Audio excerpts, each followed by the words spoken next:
Hello, everyone. I hope you can hear me. Hello. I hope you guys Yes, are I able can to hear hear. me now. Good afternoon, everyone, and I welcome you back to today's tutorial. And I wish you the compliment of the season. So, what are we going to be covered today? What we're going to cover today is the Comptia security. Comptia security with the code of a XY0-701. That is the code of the particular course. So before we go into the Comptia security, why do we need a security plus? The first reason why we need a security plus is that computer security validates satisfied professional have the skills required to recommend and implement security solutions. So what does that mean is that for you as a cybersecurity guy, and you said you are a professional, you must be able to recommend and you must be able to implement a security solution. So it's not just you saying you are a satisfied cybersecurity without you knowing what you do. So that's the reason why computer security want to confirm that you are able to recommend and you are able to implement a security for a solution and for any event that happen. That is the first reason why that we need a computer security. The second reason is that you must be able to monitor and secure hybrid environments.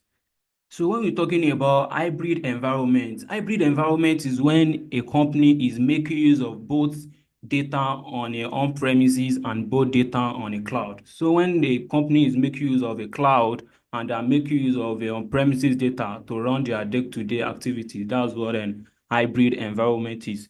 So you, as a security guy, you must be able to monitor and you must be able to secure the hybrid environment. And the second one here, including cloud mobile, Internet of Things, BU DOS, BU AC, BU Globe, a lot of Internet of Things, you must be able to monitor and secure all those devices. So the third reason why is that you must be able to operate with an awareness of applicable regulation and policies and a principle. So when we're talking about a cybersecurity, there's some rules and regulations that abide with cybersecurity. So you as a security guy, you must be able to operate with all those policy and you must be able to operate with all those regulation and the principle. So the last one here is that you as a cybersecurity guy, you must be able to identify, which means that yeah, in any time that we have a weaknesses on a network, you must be able to identify the weaknesses. You must be able to analyze the weaknesses and you must be able to respond to the security events and incidents. So in case, in any time that we have any security event or we have any security incident, you must be able to respond to it and you must be able to identify which type of threat is it. You must be able to analyze and take some measures to mitigate the problem. So that is the reason why you need a security plus. So when we're talking about this computer security, it has exam. The exam code of this computer security is a SY0-701. That is the exam code of this computer security. So this Comptia Security Plus is the beginner certification that you can get when you are coming in as a cybersecurity guy. So this is the entry level exam that you must take as a cybersec. So the number of the question is a 90 question. So anytime you are sitting down for the exam, Computer Security is going to be giving you a 90 question, and the type of the question here will be the multiple choice and performance based. So when we're talking about a multiple choice question is when they ask you a question and they're going to provide you a different answer. For example, when they ask you a question and they give you choose from either option A, B, C, or D, that is what they call a multiple choice. So you're going to check all the options and you're going to choose the normal answer to it. When you're talking about this performance based, performance-based question is when they are asking you question based on real life scenario.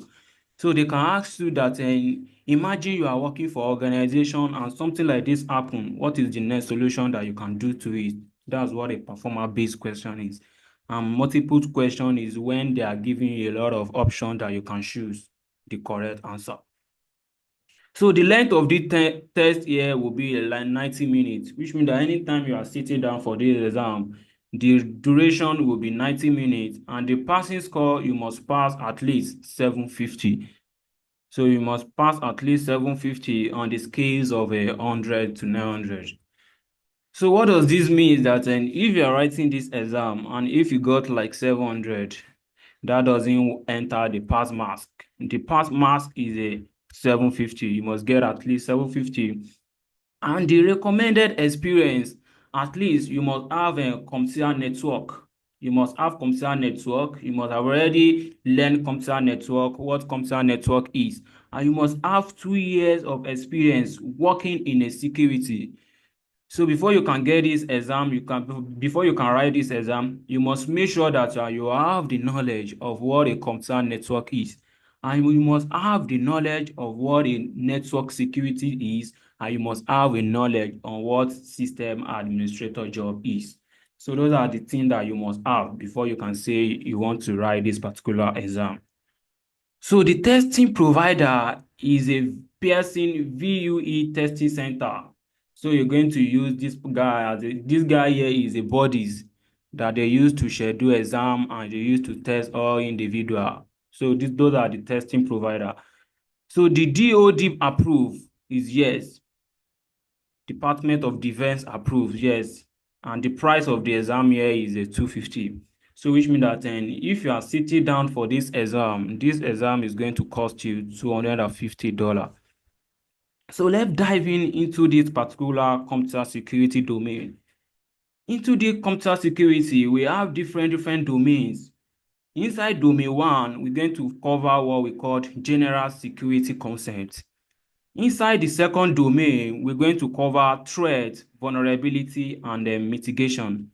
Inside the third domain, we will cover security architecture. Inside the fourth, we're going to cover security operation. And the last domain will be facing security program management and oversight. So these are the domains inside this computer security that we're going to be covered. So let's go into the first domain. The first domain is focusing on a general security concept.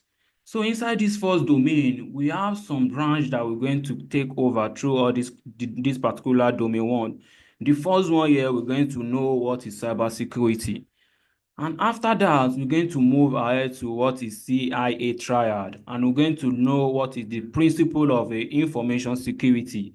After that, we talk about cybersecurity framework. We move to access control, cybersecurity job roles, cybersecurity skills, down to transferable skills. So those are what we're going to cover inside this domain 1. So let's move into the domain 1. When we're talking about cybersecurity, what does cybersecurity mean? So here says that in cybersecurity, or we can actually call it a security. So anytime you are hearing about cybersecurity, it's also called a security. So this is the practice of ensuring confidentiality, integrity, and availability of information by protecting network device, people, and data from unauthorized access or criminal exploitation. So basically, when we're talking about a cybersecurity, so cybersecurity is the process where we want to make sure that we protect a confidentiality, integrity, and an availability on information. So maybe you are working for an organization. You as a cybersec, you must be able to protect the integrity, the confidentiality, and the availability of their network resource.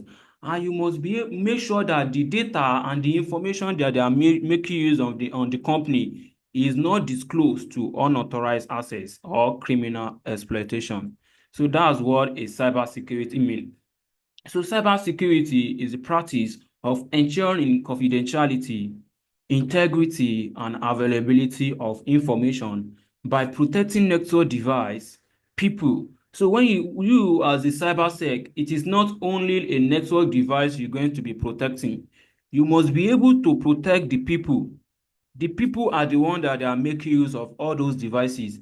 So if you have a network device and you secure the network device, but the people that are making use of it, they are not secure, that is a great error. So you, as a cybersecurity, you must be able to protect the network device.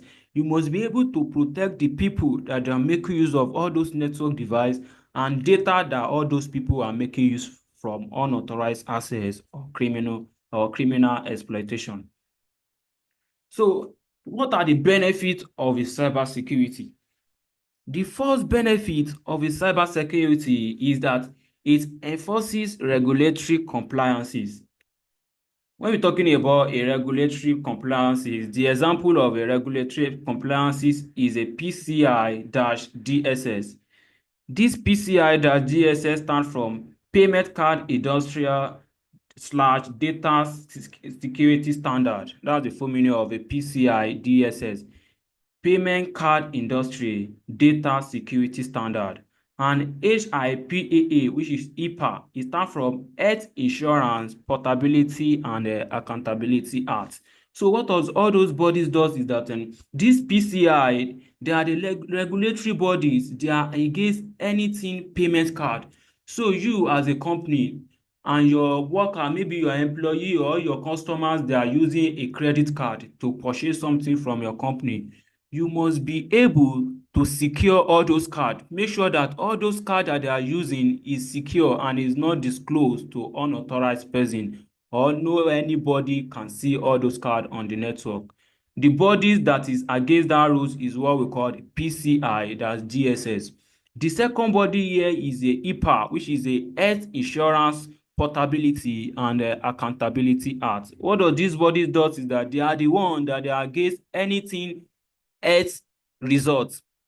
For instance, maybe you go to the hospital and you do maybe someone go to hospital and the person do a checkup.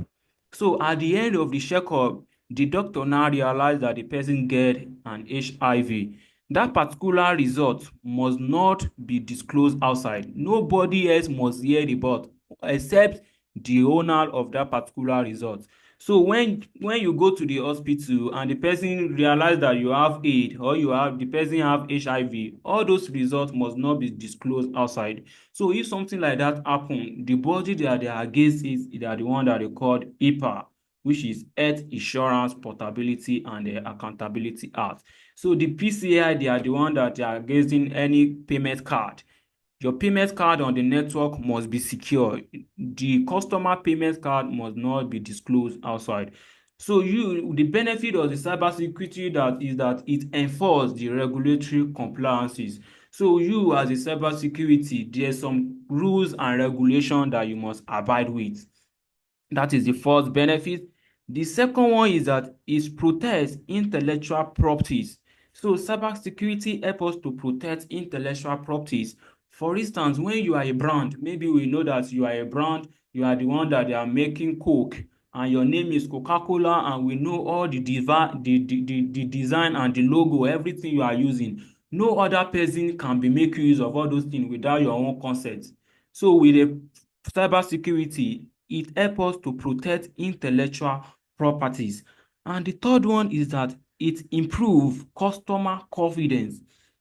So in what way does cybersecurity improve customer confidence? So imagine I'm dealing with a company and I know that this company, anything I want to buy, I must use my credit card. So when I know that this company here, they have already has a regulatory that they need to comply with. There's some rules and regulation that they must comply that anytime anybody is using card in your network, that card shouldn't be disclosed outside. So when I know something like that, the customer will have confidence in partner with all that particular company. And the second way is that the second way that this cybersecurity improve customer confidence is that they have already know that you as a cybersecurity, you have already made the standard before you can come out that okay, you are a company. There's some standard that you have met, and there's something that you have put in place that all their information will be secure. But in a scenario that this cybersecurity cannot improve customer confidence is when you are now disclosing their information outside. That is when they will now know that no, this one is not okay at all. They can go to another place. But with this cybersecurity, it's going to improve a customer confidence because they will know that yes, you have already meet the requirements. So the fourth one here is that it protects against external and internal threats. So when we're talking about external and internal threat, what is internal and what is external threat? So here says that an internal threat come from current or former employees, external vendor or trusted partner. So anytime you are hearing about internal threats, this type of threat is coming from inside. It will be the threat that is among those people that they are inside the company. That's where those threats are coming out from. So internal threat can come from your current or your former employee. It can be the employee that is working before, or you can be the current employee. The threat can come from the person, and it can come from external vendor or a trusted partner. That is what an internal threat is. But when we're talking about an external threat, they say external threat is someone outside of the organization try to gain access to private information, network, or devices. So when you're talking about external threats are the threats that they are coming outside. Anytime a threat coming outside into your network, that is what they call an external threat. And anytime a threat coming inside, that the threat is generating from inside the network, that is what they call an internal threat. So with this cybersecurity, it's going to help us to protect against both internal and external threats. So the next thing we are moving to here is a CIA triad. Here, when we go back to the beginning of this cybersecurity, we say that cybersecurity is the practice of ensuring confidentiality, integrity, and availability. Those are the three keywords there. So let's now know what these three keywords mean. So that's why we have a CIA triad. So what does CIA stand for? CIA stands for confidentiality, integrity, and availability. That is the full form of a CIA. So this CIA triad is a model that helps inform how organizations consider risk when setting up a system and a security policy. So you as an organization, anytime you want to set up a system or security policy, you must see that policy and all those things as a CIA triad. So that's how you're going to see it. That's the model that you're going to consider the risk anytime that you are setting up all those things. The first C is a confidentiality, the I is a integrity, and the A is a availability. So when we're talking about confidentiality, what does confidentiality mean? Confidentiality ensures that data is kept secret or private. That is what a confidentiality means. Confidentiality ensures that data is kept secret or private. So imagine any organization that they are working, the data that they are making use in their organization shouldn't be disclosed outside. They must ensure that the data is kept secret and the data is kept privately. So this means that access to information must be controlled to prevent the unauthorized sharing of data, whether intentional or accidental. So when you're talking about a confidentiality, the main goals of a confidentiality is to ensure that the data you are using on the network is kept secret and private so that unauthorized person won't be able to access the data. That's what confidentiality does on a network.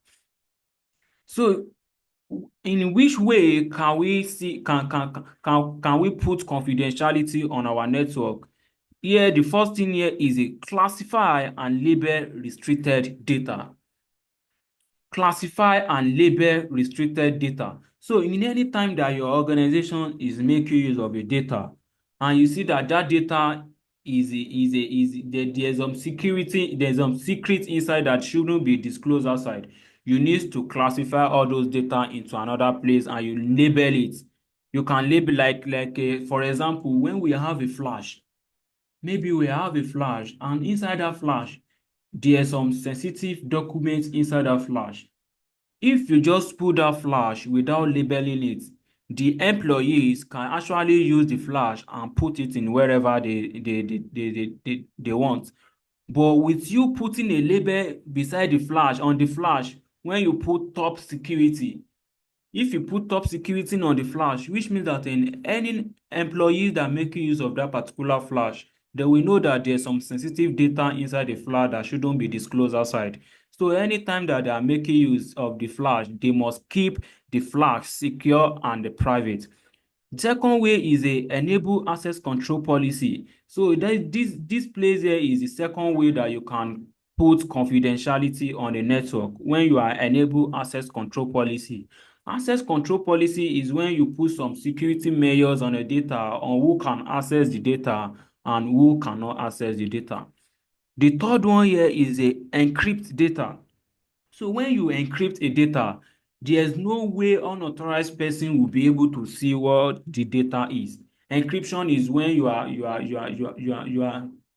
changing the data into cipher mode. So for instance, now when we have a data that my password is a SAM, when you encrypt that particular data, the data will be encrypted, which means that the real form of that password, nobody will see what that password means. The data will be encrypted so that nobody will see the particular what is inside. We are not going to disclose that particular password as outside as a function of encryption. The last one here is a use multi-factor authentication, which is a MFA. I believe all of us know what MFA and what MFA does on a network. When you are using multi-factor authentication, we just want to make sure that you are not using a single means of a verification. So in a case maybe you are using your username and password, we still want to make sure that you still use another means of authentication. The another means is when you are using your biometric or you are using OTP. That's what a multi-factor authentication is. Because it is easy for someone to guess your username and it is easy for someone to know your password. But with your username and password, the system is not going to allow you to access the network except you use another third parties of authentication. That is the MFA. The second, the second CIA triad is a integrity. The C is a confidentiality, and the I here is a integrity. So when we're talking about integrity, integrity involves making sure your data is trustworthy and free from tampering. So integrity means that when we have a data that we use on a network, we want to make sure that this particular data, nobody have already make changes to the data. Maybe we have a data that say 123. We want to make sure that that 123 is still the 123 so that nobody has made changes to it. That is integrity. This means that unauthorized person should be prevented from making any type of change to company's data. That is integrity. So for instance, if I'm sending you a document and that document consists of a payslip, so if the document gets to you and you later find out, and I later find out that the data and the document I sent you is not what I sent you, that they have already made changes to it, that document is already lose integrity. So integrity makes sure that the data that we are making use of the network, nobody can make any changes to it. The data is still what we are using. Nobody will make changes or tampering with the data. So how can we enable integrity on our network? The first one here is hashing your data. You know that there's a difference between hashing and encryption. When we are talking about hashing is different from encryption. Encryption is when you don't want someone to know whatever you are sending and whatever you are taking. You don't want unauthorized person to see whatever you are taking. Encryption is when you are now changing the plain text into a cipher mode. But when you're talking about hashing, this action here is when you don't want someone to make any changes to a data.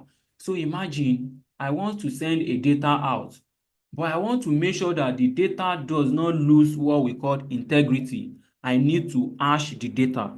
So anytime I'm hashing the data is going to give me some value. Maybe after I'm hashing the data, I now found that the hashing number is like 125, 125. So when I send the data to the destination, the destination needs to compare his own hash with my own hash. If the hash is still the same, you know that the data has not lost integrity. But anytime that the hash I'm having here is different from the hash that the destination having in his own, we have already know that the data has already lost integrity. So hashing is when you don't want anybody to make any changes to your data. So you can use what we call SHA-256 to hash your data, which is a secure hash algorithm. So that is the method that you can use to hash your data. The second one here is a digital signation. So with this digital signation as well, whenever you implement a digital signation on a network, there's no way you're going to lose integrity on the particular data. It's just like when I send a document outside and that document contain my digital signation. When that particular document gets to you, there's some way that you're going to calculate that particular document with the one I have on my own. If there's any changes, we have know that the document has lost integrity. But with no changes, we know that we have already enabled integrity on the document. So you can use digital signation as well to ensure integrity on a data. And the third one here is a non-repudiation.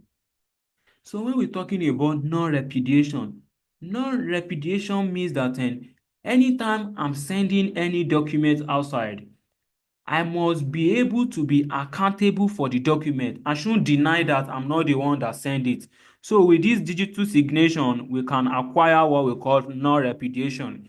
Because anytime I'm sending a document outside, it's going to contain my own signation with my name. So when the document have already contained my own signation and my name, which means that I can't deny not sending the document outside.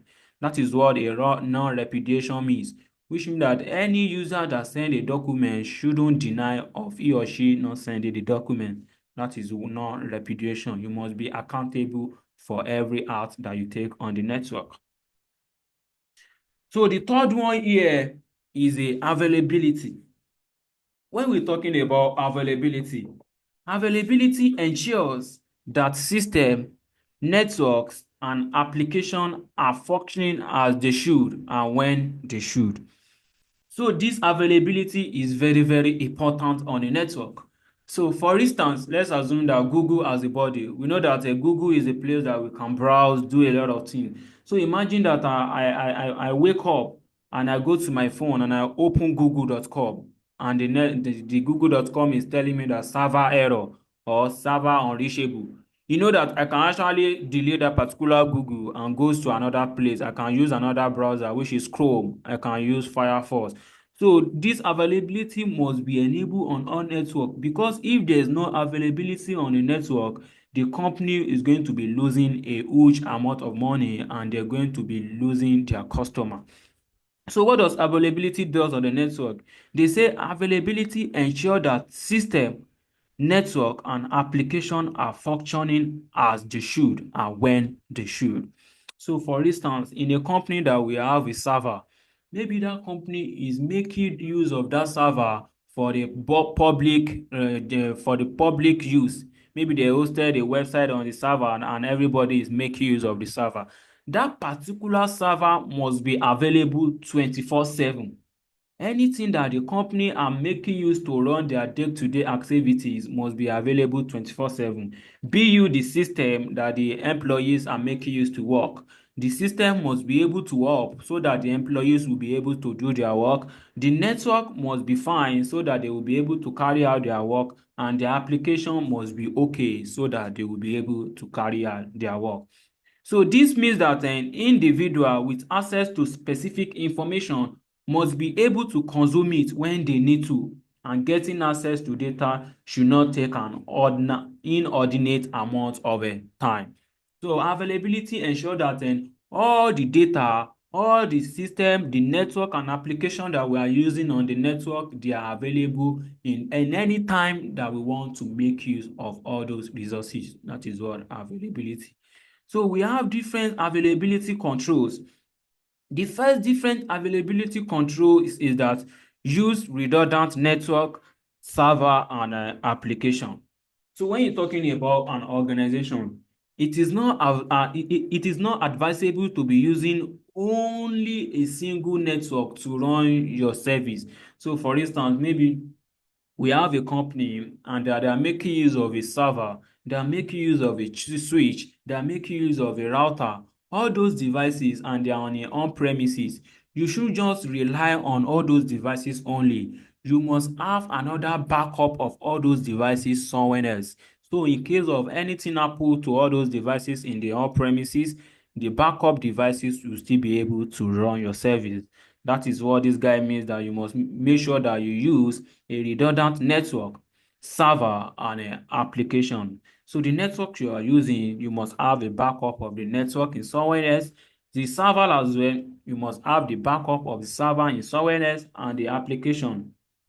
And the cable, the electricity that you are using to power up the server, you must use a dual electricity supply. So anytime you can use the electricity coming from the electricity that is coming from the gel, and you are using the one that is coming from the electricity supply. So make sure that the server is up 24/7, and the switch and the router that you are using on the network. The second one here is a regular backup. So regular backup can help restore availability on data. So when we have a regular backup on a network, if anything happen, maybe the data loss or you guys mistakenly erase the data, you can actually do what? You can actually restore the data back when you already do what we call a regular backup. But when we don't have a regular backup on a network, if we lose a particular data on the network, the data is going to lose. We are going to lose the data forever. So regular backup as well can help us to restore availability on the network. The third one here is the DDoS countermeasure. DDoS stands from distributed denial of service. So we must put some measures in order to prevent this distributed denial of service. The measures like a firewall, we must have a firewall on our network, because if we did not have a firewall on our network, and a bad guy, a attacker can just decide to break down our network, and when they are able to break down our network is not going to be available pending the time we are able to solve the issue. But when we have a firewall on the network, firewall will act as a countermeasure to prevent all those particular attacks. So when we have firewall is going to prevent what we call DDoS on our network. And when we have IPS is going to prevent what we call a DDoS on our network. IPS stands from intrusion prevention system. So it's going to prevent any intrusion on our network, and firewall as well can prevent any intrusion on our network. So those are the key value of the cybersecurity, CIA, where the C stands from confidentiality. Confidentiality ensures that our data must be kept. Unauthorized persons shouldn't access our data. And the integrity ensures that unauthorized persons shouldn't make any changes to our data. And the availability ensures that our data must be available 24/7 anytime that we need to make use of the data. And we have already talked about the control that we can put to enable all this availability, integrity, and confidentiality on our network. So the next thing we are moving to here is the enemy of a CIA triad. The enemy of a CIA triad is what we call DAD. So the enemy of CIA triad is what we call DAD. The first D here stands from disclosure, the second A here starts from alteration, and the third D starts from destruction.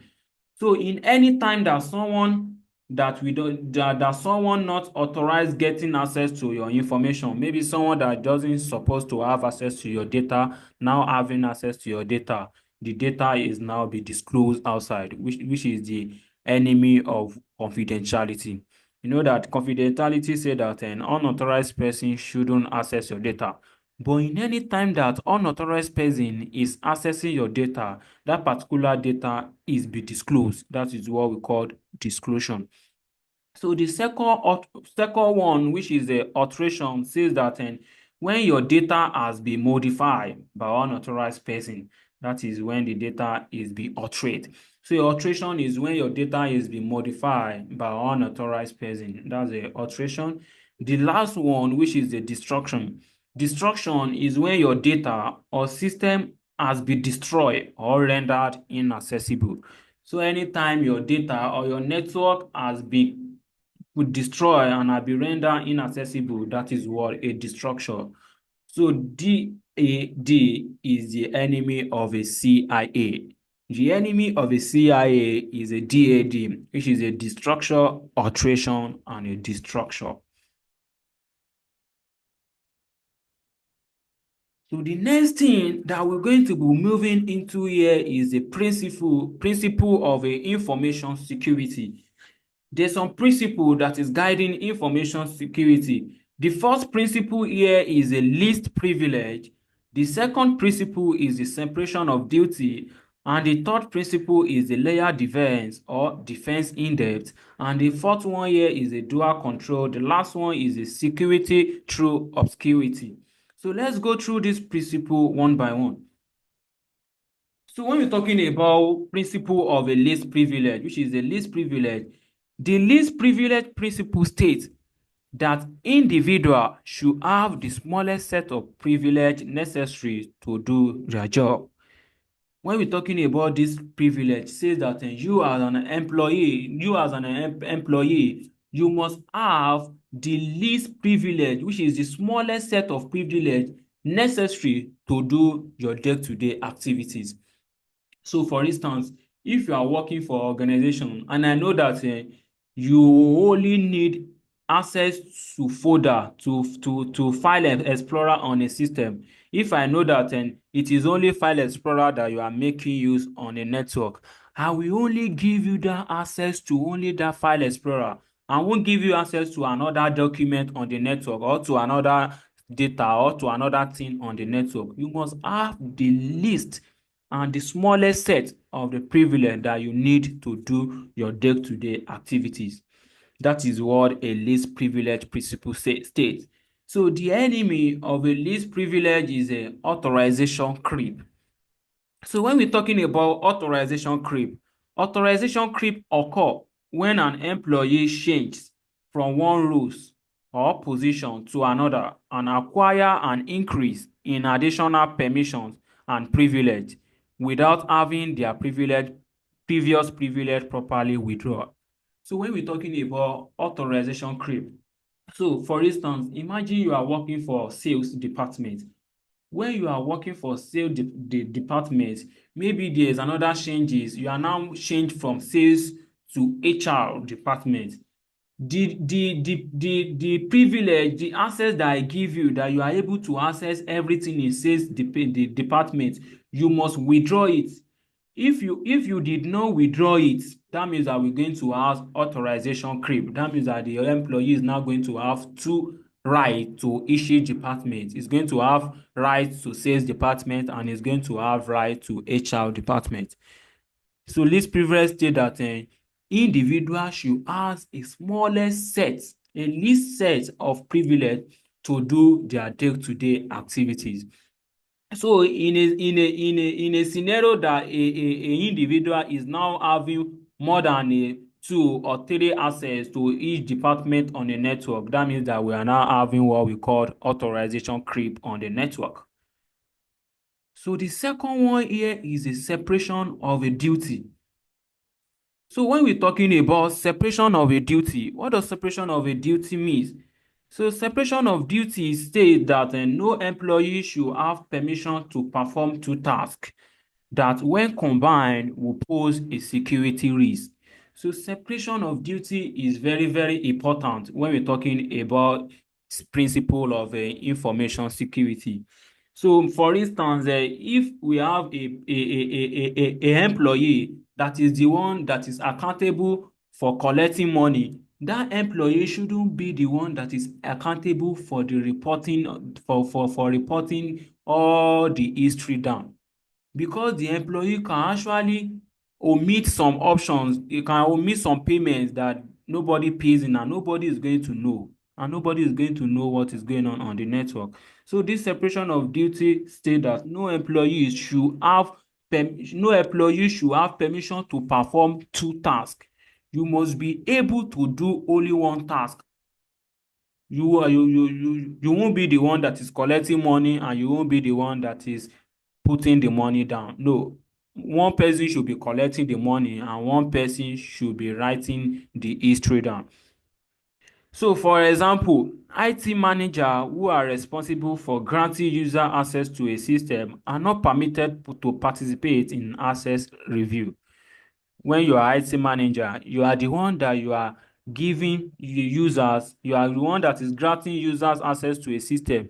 That particular person shouldn't permitted to participate in an access review, because if you have a single person that is the one that is granting access to a system and is still the one that is is still the one that is reviewing all the assets, the person can actually clean some history, the person can actually omit some history, and nobody is going to know about it.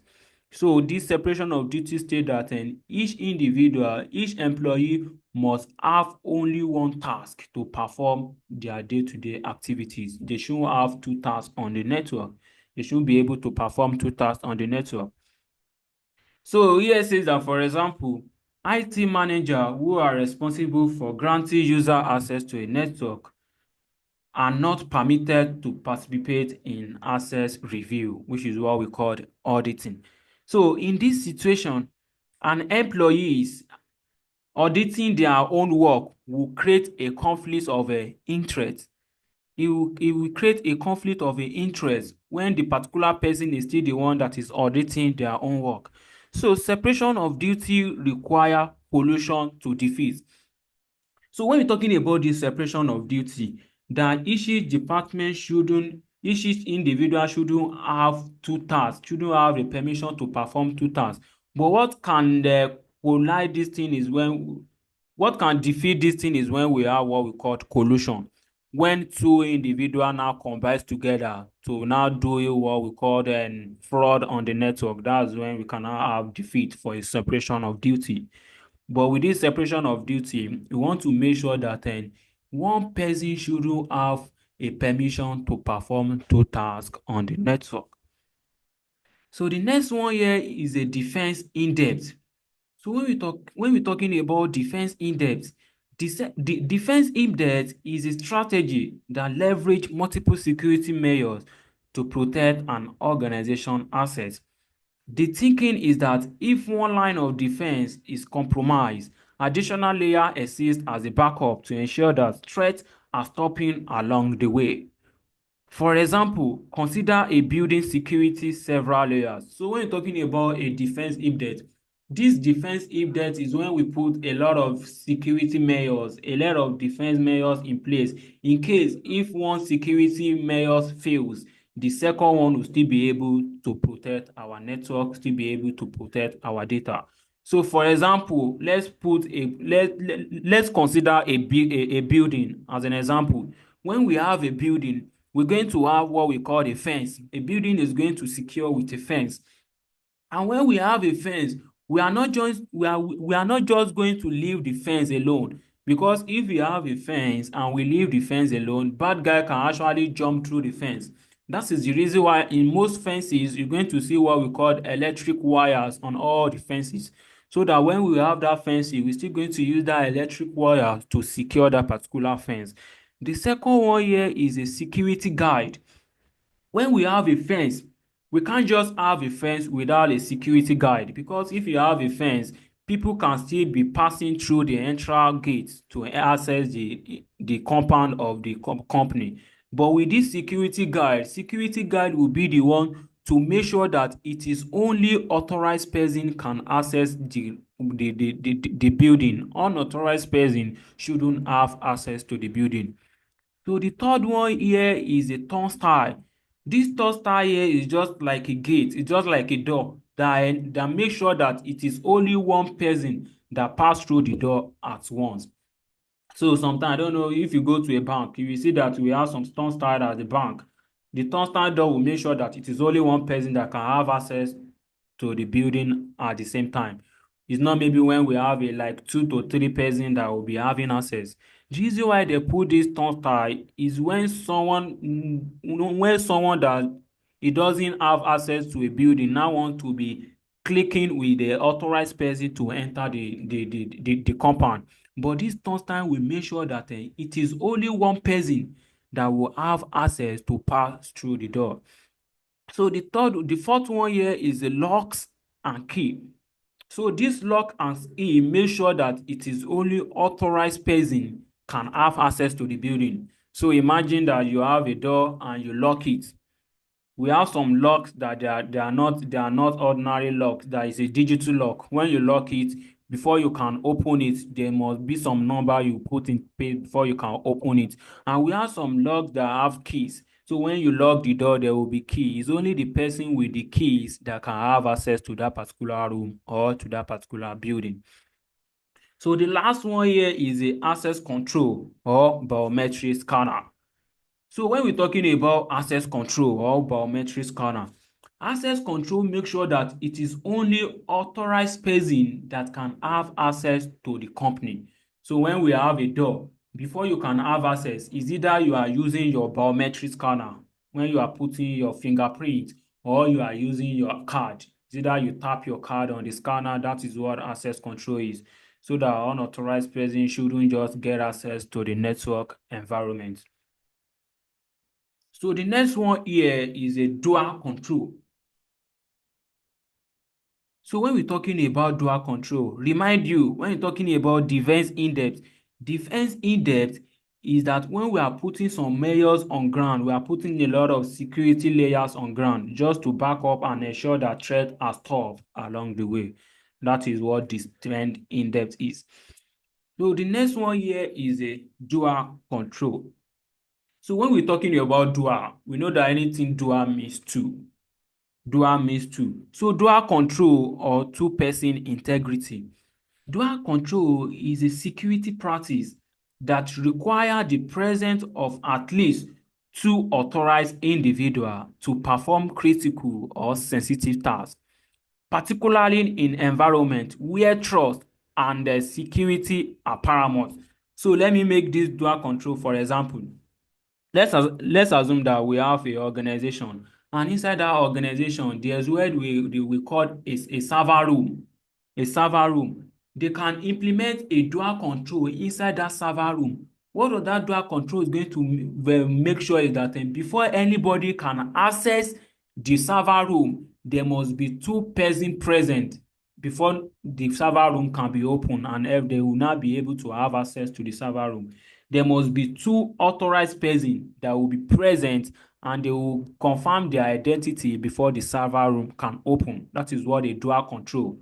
Before the person can have access to a data or to information, there must be two authorized individuals to perform that particular task.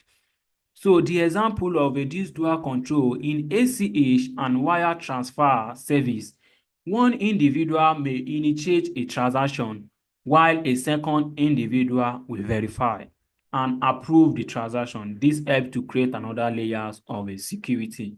So dual control makes sure that we have the presence of at least two authorized individuals to perform sensitive tasks. So it is not only one person that will be performing the sensitive task. There must be authorized two individuals to perform that particular sensitive task. So the next one here is a security through obscurity. So when we're talking about security through obscurity, this guy says that the effectiveness of a security mechanism should never depend upon the secrecy of the mechanism itself.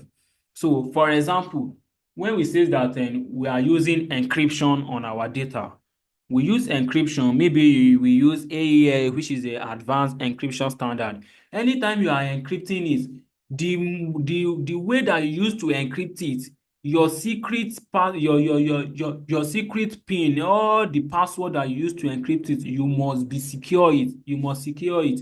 Because when you say you are encrypting a data, that one shouldn't mean that you should be disclosing all the ways and all the method that you are using to achieve that encryption on the data. You must make sure that you secure all the method and all the way that you use to encrypt it, and that particular key that you are using to encrypt the network, you must make sure that you secure it so that the key shouldn't be disclosed outside. So that's what this security through obscurity mean. So the effectiveness of security mechanism should never depend upon the secreting of the mechanism itself. So when the encryption is the classic example. So let's look at some encryption mechanism like DES, which is a data encryption standard, and we have 3DES, which is a 3 data encryption standard, and we have AES, which stands for Advanced Encryption Standard. This means that you can publish your encryption mechanism so that security experts can analyze it. But what you must keep secret is what is your encryption key. So when you encrypt a data, what you must keep secret is your encryption key. But you can actually publish that particular encryption mechanism so that security experts can analyze and know everything about that encryption method. But you must make sure that you keep your encryption key. Because if you did not keep your encryption key, this encryption key that you use to encrypt it will also be what they will use to decrypt whatever you are using to encrypt. So make sure that you keep this encryption key privacy. So the next thing we are moving to here is a cybersecurity framework. So when we're talking about a cybersecurity framework is a set of policy, practice, and procedure implemented to create an effective cybersecurity posture. So this cybersecurity framework is just like a guidelines, the processes, the policy that we need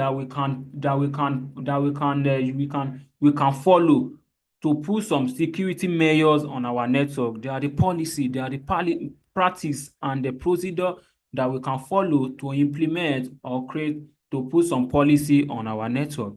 And I say this framework provide organization with the guidance to protect their assets from cyber threats by identifying, assessing, and managing risks that could lead to data breaches, system outages, or other disruption.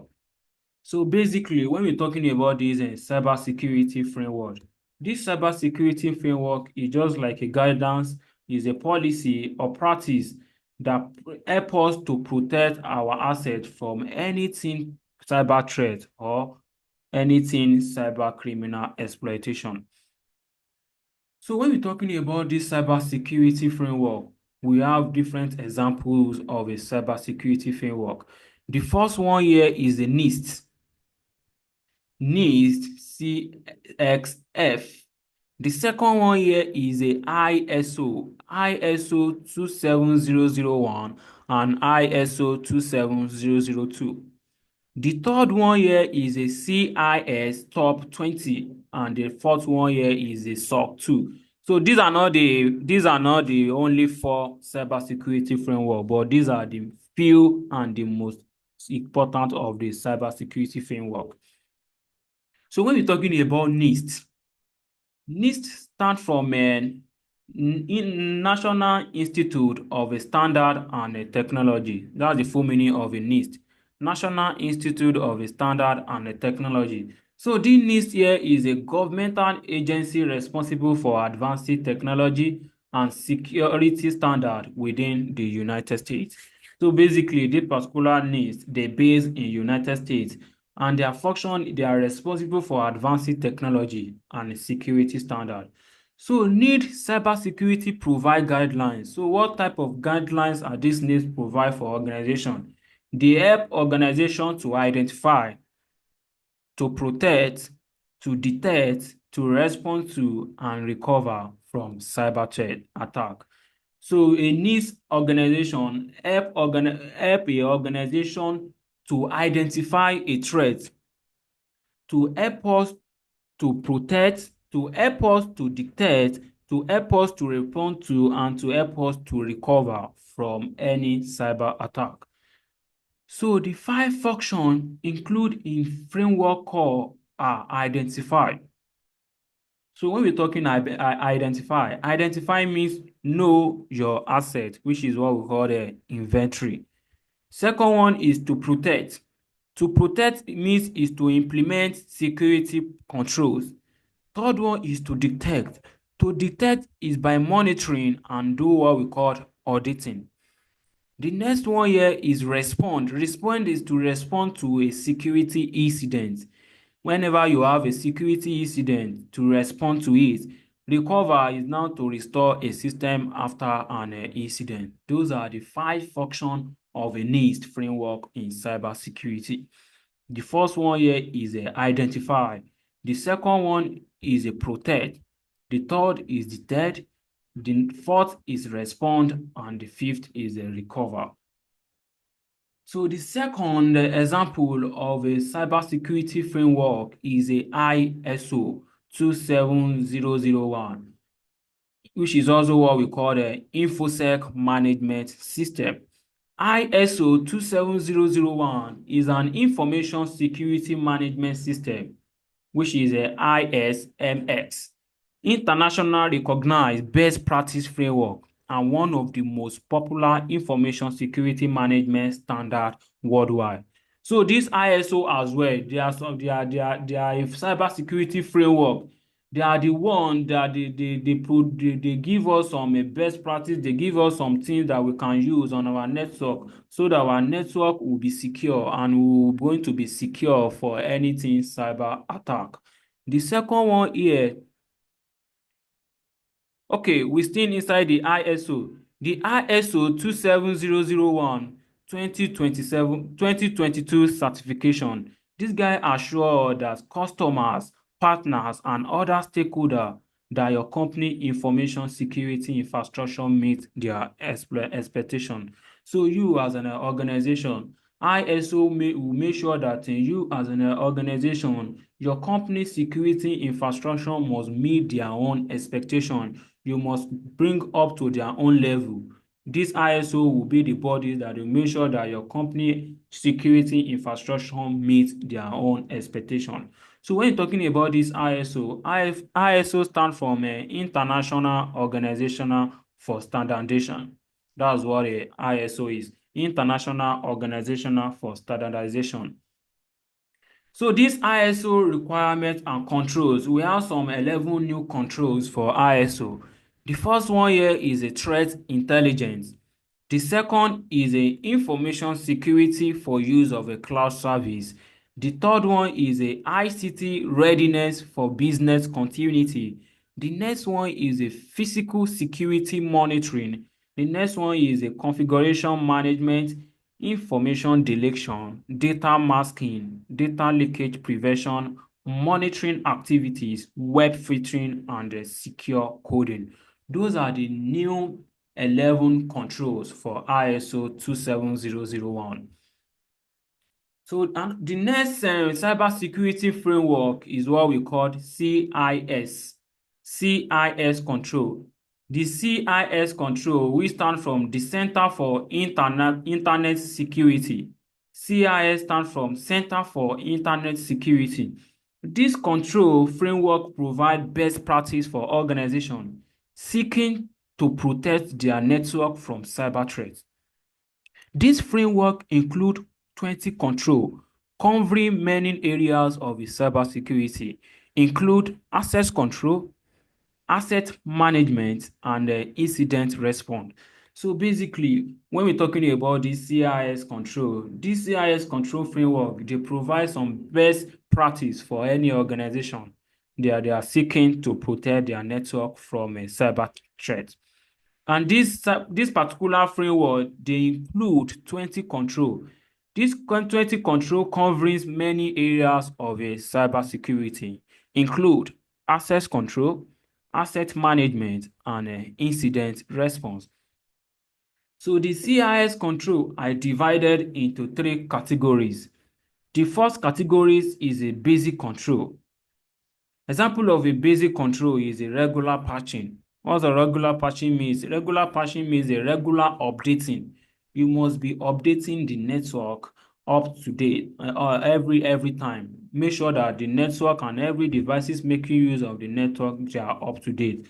That is what regular patching is. And antivirus protection.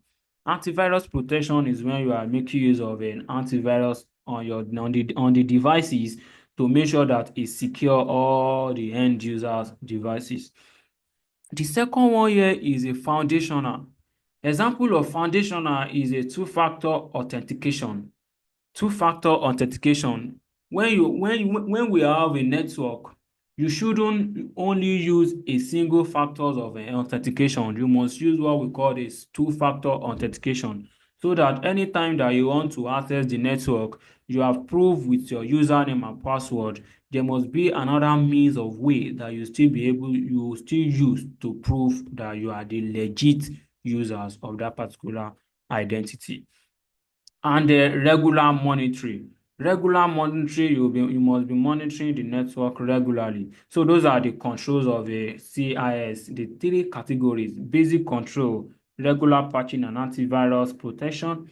The second one, foundational, two-factor authentication and regular monitoring. And the third one is a organizational, which is example is a user awareness. This user awareness is also what they call an end users and education. User awareness and training is also what they call an end users education. So the end user must be able to aware of what everything that is going on the internet, how the internet is, what they should do on the network and what they should not do. So they must be able to know it, they must aware of it, so that in case if something like that happen in the future, they will know how to bypass all those things and they won't fall victim of all those things. So the next cybersecurity framework here is a SOC 2. SOC 2. SOC stands from Service Organization Control. Service Organization Control, SOC. This framework is an auditing standard used by third-party auditors to assess the security, availability, processing integrity, confidentiality, and privacy of a company system and a service. So when you're talking about this particular SOC framework is an auditing standard that is used by third-party auditors. They use it to assess the security, availability, processing integrity, confidentiality, and a privacy on a company system and service. So they must make sure that they know the standard of the security of the company, and they know that all the data and all the resources they are used, the data is the integrity, the confidentiality, and the availability of the data ensure on the network. So SOC control framework is an auditing standard that is used by third-party auditors to assess the security, availability, processing integrity, confidentiality, and the privacy of company system and service. So here says that organization must also provide evidence of the effectiveness of their security controls, such as audit logs or penetration test results, helping to ensure that their cybersecurity measures are functioning correctly and can protect their data from cyber threats. So organization must be able to bring out the evidence, all their security control and everything is okay, and all their security measures are functioning well, so that these measures can help them to protect their data from what we call a cyber threat. So the next thing we are moving into here is a access control. So when we're talking about access control is used to verify the identity of a user attempting to log into digital resources or gain access to physical building or physical devices. Access control is mostly implemented using what we call IAM, which is identity and access management.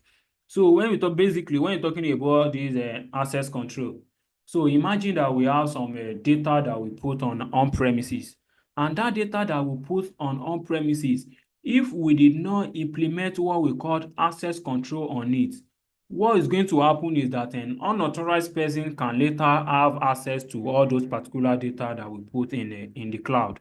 But you implementing access control says that before anybody can access the data on the network, the person must claim that he is a legit user of the network. The person must claim by his username. The person must claim by the password. So when the person claim by username and password, there must still be another means of verification that the person must prove himself. So that is what access control does on the network. So anytime you are implement access control, we can implement it using what we call IAM, which is a identity and access management. This access control component, we have a component of access control, which is what we call IAAA. IAAA, identification, authentication, authorization, and accounting or auditing. So when we're talking about identification, identification means claim of identity. You must claim of who you are. For example, my name is John. So you must claim that your name is John. That is a identification. When you identify that you are who you are. The second one here is a authentication. Authentication is a proof of the identity. So when you tell us that your name is John, we can't just give you access to the network like that. You must prove that you are the real person or you are the real John, because it is easy for a bad guy to guess your identity through your name. But you must use we are now going to be using authentication to prove of that particular identity that you are issuing out for us. The proof of identity can be username and password. When you now put in your username and you are now putting your password. The third one here is a authorization. Authorization now says that when you have already proved your identity and you have already grant you access to the network, what you are now allowed to do on the network, that is what authorization means, which is permission. Yeah. Permission is what you are allowed to do on the network. Authentication is when you are proving of your identity with username and password. When you prove your identity with username and password and you are now having access to the network, what you are now allowed to do on the network, that is what authorization is. The last one is a accounting or auditing.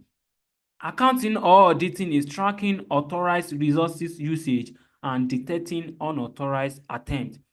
You must be able to account for everything you are doing and you must be able to audit it. You must be able to do a security review. You must be able to be monitoring, to be detecting authorized and to be detecting anybody or any unauthorized attempt on the network. That is what accounting and auditing is.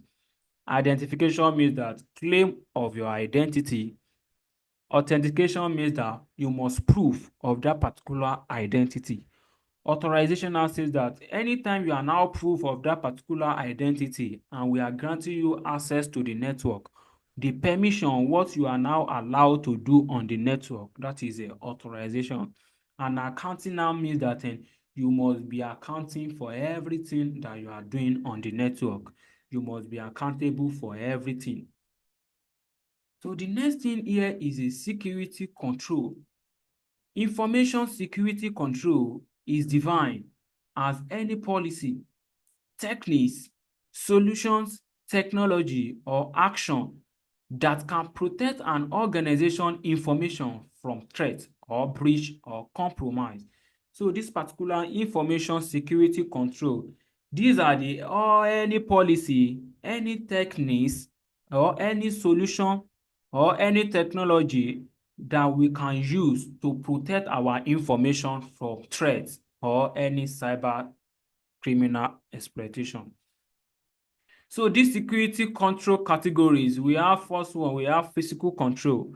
We can use a physical control to protect our information from cyber threats. Second one is a technical or logical control. We can use a technical or logical control to protect our information from cyber threats. And the third one here is a administrative control. We can use administrative control to protect our information from cyber threats. So let's go through this control one by one. So when we're talking about a physical control, a physical control refers to the measures, policy, and procedures that protect your organization physical or non-digital assets. We all know what physical stuff means. Physical something is something that we can see. So when you're talking about physical control, there are the physical control, there's a physical devices that we can see. All those physical devices that we use to control our network that we find that we can see with our eyes. For example, like fence and gates. We can use fence and gate to protect our organization for any cyber threat. When we have a company, the company must be surrounded by a fence and gate. At the top of that fence as well, there must be what we call electric wires at the top of the fence. The second is a guide. There must be guide. Third one is a turnstile. We know what turnstile does. Turnstile is just like a door that makes sure that it is only single person have access to the building at the same time. Not that two or more person will be able to pass through the door at the same time. Only one person, and that person must verify his identity before he can have access to the building. The fourth one here is a locks and key. We can use locks and key to protect our organization from any cyber threats. So when we have some data and we have some documents or devices in our building, that building must be locked. We can't just open the building and leave the building like that. So any cyber guy, any hackers, any bad guy can have access through open doors if you did not close those doors. So you can use a lock to secure our environment from cyber threats. The next one here is a biometric scanner. So with biometric scanner, we can enable physical control on our network, which means that before anybody can have access to any information, to any data, the person must use what we call a fingerprint. You must use your biometric before you can have access to all those devices. If the biometric scanner is not accurate, it's not going to grant you access to the network. So the next one here is a card reader. So card readers as well, you can use it to enable physical control on the network. The next one is a motion detector. Motion detector, you can use it to enable physical control on the network when we have a devices that is detecting a motion. When someone is putting a footstep, it's going to be detecting it. So we have CCTV camera that is going to be recording all everything that is going on the company. And we have a fire suppressor. Fire suppression is what we call a fire extinguisher. So in case when we have a fire outbreak, you're going to use a fire extinguisher to stop that particular incident. So those are the example of what we can use to achieve a physical control on our network. And mind you, when we're talking about this physical control, it refers to the measures, policy, and procedure that protect your organization physical and non-digital assets. So which means that all those things that we can put in place that can protect our organization physically, those are what we call a physical control. So the second control here is a technical or logical control. So when we're talking about technical or logical control, you say technical or logical control is where hardware or software is used to protect network and information assets within your IT infrastructure from unauthorized user. So when we're talking about this technical or logical control is when we are now using both hardware and software to protect our network information from unauthorized users. Example is when we are using antivirus. So we use antivirus. This antivirus will act as a software that are going to help us to secure our system from any malware threats or any malware attacks. So we're going to use endpoint protection to protect all those endpoint and employees' PC to protect all their system for any cyber threats. We're going to use firewall. Firewall will act as the devices that are going to be securing all the entire network. You know that there's difference between antivirus and a firewall. Antivirus can only give a protection to a host, to a single host. Antivirus can only secure your a single employee system. But when we're talking about this firewall, firewall can secure all the entire system. Firewall can secure the entire system, both switch, router, server, employee system, and their printer, all their devices. Firewall will act as a security for all those devices. But antivirus only provides security for a single host. So the next control that we can use is what we call the access control list. We can use access control list as well to secure our information from any cyber threat or any cyber attack. So we use segmentation, which is what we call the VLANs. So this segmentation as well is what we call the VLAN. We can use a segmentation to achieve what we call technical or logical control on our network. We can make use of a data encryption when we are encrypting our data. Is either you are using AES, which is an advanced encryption standard, or you are using DES, which is a data encryption standard, or you are using 3DES. So we make use of a data. We make use of a data encryption when we want to encrypt our data, so that unauthorized person shouldn't see what we are transferring on the network. So the next one here is a intrusion detection. So intrusion detection is a part of devices that we can put in place for logical control. Intrusion detection is going to be detecting anything intrusion on the network. And we have intrusion prevention, IDS and IPS.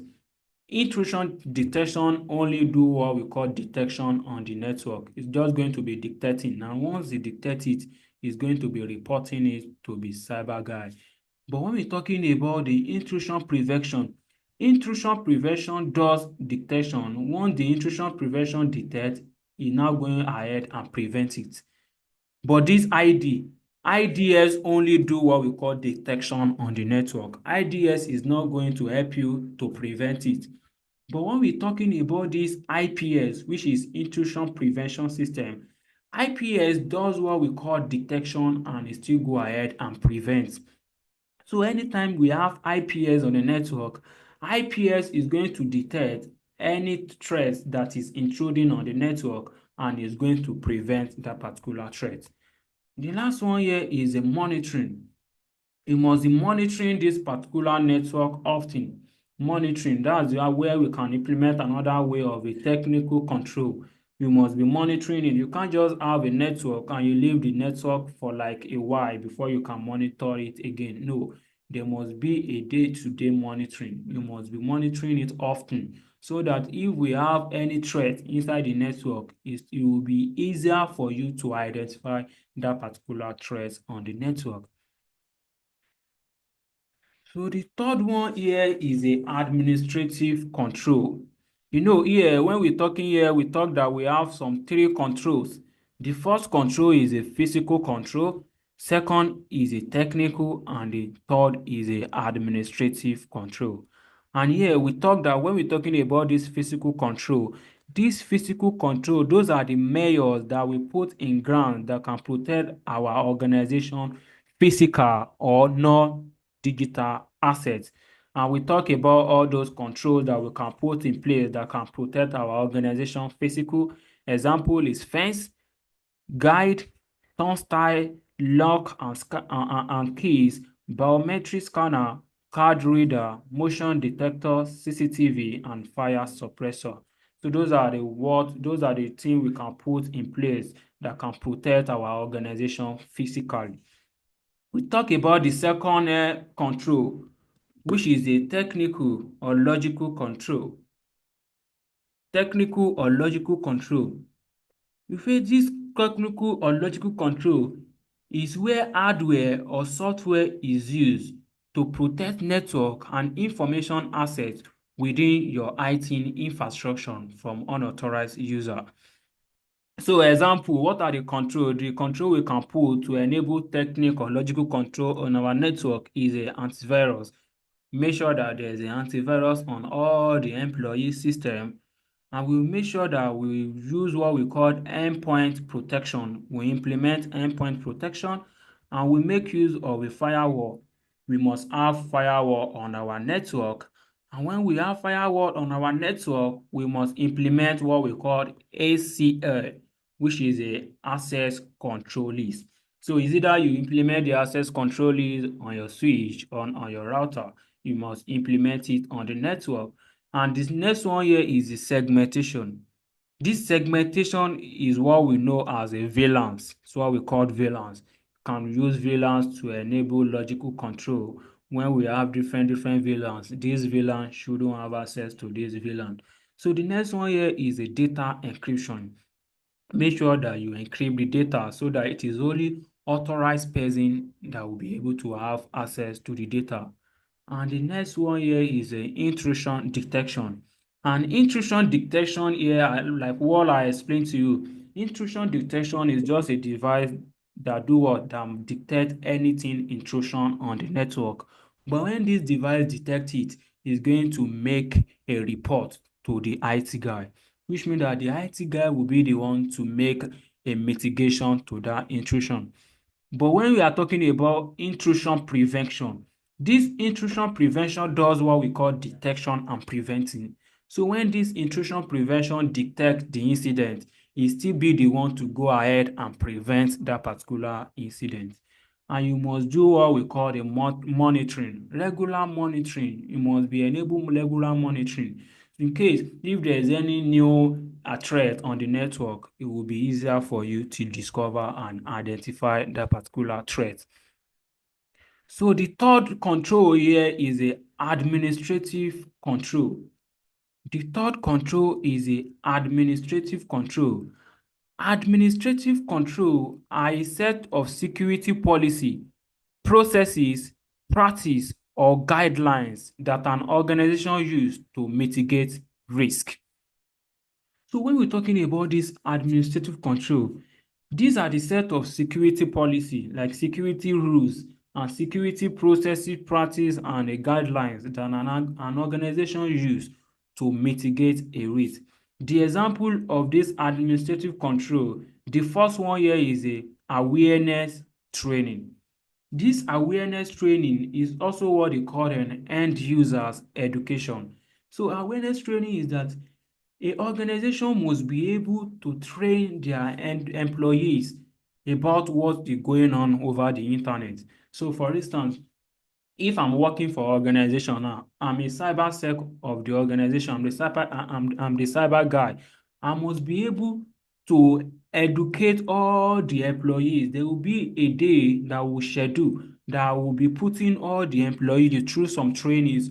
Let them know that if they do something like this on the network, this is the repercussion. Let them know that if they see any suspicious link, they shouldn't go ahead and click on the link. Let them know that they shouldn't fall victim by disclosing their username, password, their PIN, their verification code to anyone over the internet.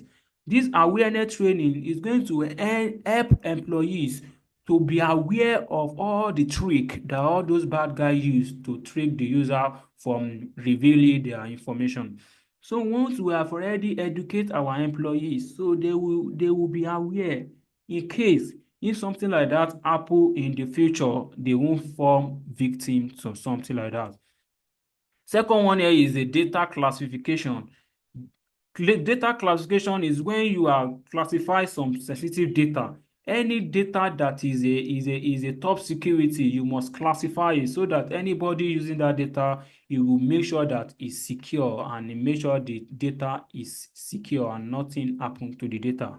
We have risk assessment.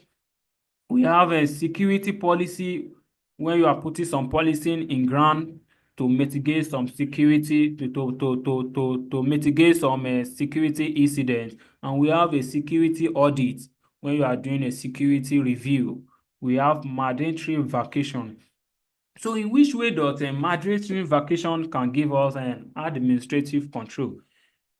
A company can give employee a moderating vacation. And why did they give the employee a moderating vacation and what did they want to achieve? The first thing is that when we have an employee that he has been doing some unusual activities on the network, maybe he's the one that will collect money and he's the one that will clear the one that will clear the review for all those things. When we give that employees a vacation, within that day that the employee is on vacation, if there is anything that the employee is doing unusual, that time we will use that time to expose that particular activities. When you tell the employees to go for vacation, that time is when all those activities can expose to the organization. And the other way is because of the health. Imagine we have a employees working for organization.